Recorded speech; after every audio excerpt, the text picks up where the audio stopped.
أهلا بيكم في الخلطة السرية.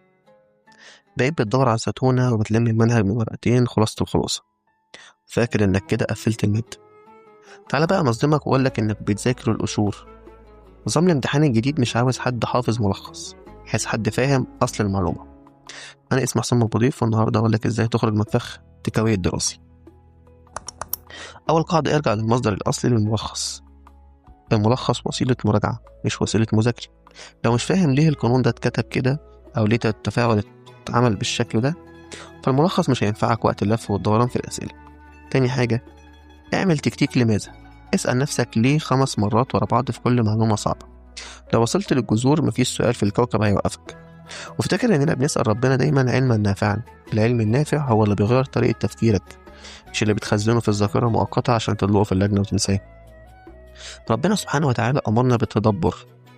طب ما قال: أفلا يتدبرون. التدبر في مذاكرتك هو إنك تبذل مجهود في الفهم الحقيقي، والبركة دايما بتيجي للي بيتعب في الوصول لأصل الحقيقي، مش للي بيستسهل. في علم الأعصاب المخ بيبني وصلات عصبية قوية لما يعافر عشان يفهم فكرة معقدة. لما الخصائص الجاهزة بتخلي مخك كسلان، وبمجرد ما الامتحان يغير الصيغة الوصلات دي بتنهار. اتعب في الفهم دلوقتي ترتاح في اللجنة. أشوفك بكرة بإذن الله في نفس الميعاد، صوما مقبولا وإفطارا شهيا.